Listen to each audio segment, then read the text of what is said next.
Donc vous êtes à Château-Renard, je suis agriculteur sur une exploitation qui est familiale depuis plusieurs générations et je me suis installé en 1985 comme jeune agriculteur.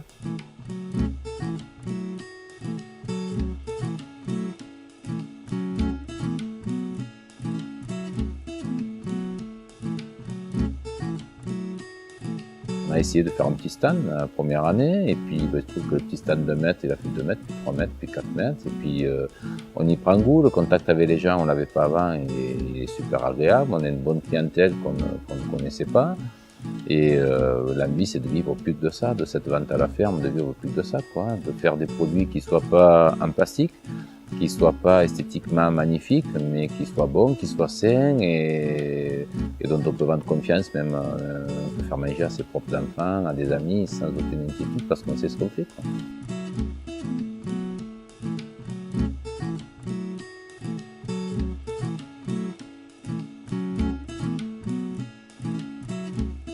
Les avantages de cette vente en direct, c'est qu'on peut vous apporter la fraîcheur. On n'est pas obligé de ramasser des palettes, une culture en une seule fois.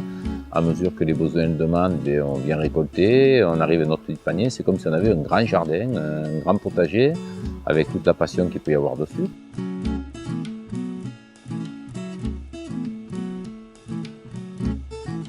Donc les clients, je pense qu'ils attendent beaucoup de confiance. Ils veulent nous faire confiance, mais il ne faut pas les trahir. Ça, c'est quelque chose de très important maintenant. De la convivialité. Ils sont pressés, ils viennent, ils repartent. Ils sont pas pressés, ils se posent 5 minutes. C'est quelque chose de très important pour eux. Et puis, tout ce qui va avec, rétablir un peu un commerce de proximité comme il y avait avant, échanger des recettes de cuisine, échanger tout plein de petites choses qui n'existent plus dans les magasins.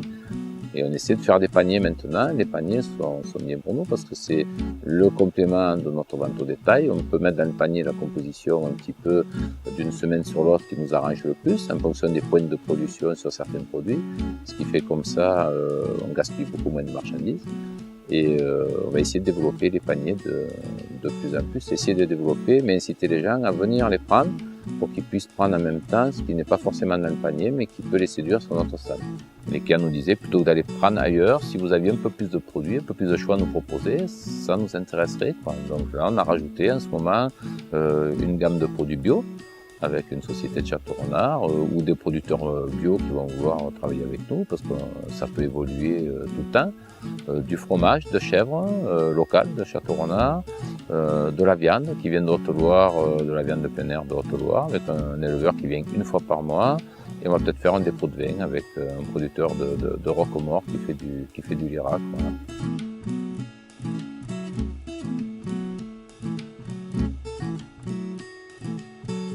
De nos jours, c'est de faire une agriculture qui soit responsable. On n'utilise plus de désherbants, on utilise du fumier autant de fois qu'on en trouve un fumeur de fond. On ne met pas d'engrais systématiquement, mais on met l'engrais si la plante en a besoin. On ne traite pas s'il y a une apparition d'insectes, mais on attend que la population d'insectes soit trop importante pour voir si on ne peut pas faire autrement. Donc on utilise de la lutte intégrée, des lâchers d'insectes sur toute l'exploitation. S'il y a un petit foyer de pucerons, on va d'abord enlever le foyer de pucerons manuellement, c'est facile à faire, plutôt que d'avoir à traiter un traitement généralisé sur toute la surface de la parcelle, c'est pas ce qu'on fait, quoi. Et tout doucement, la nature prend le dessus, l'équilibre se fait, les insectes qu'on a lâchés l'an dernier continuent à être présents sur l'exploitation, et donc c'est un équilibre biologique qui est en train de prendre place, quoi.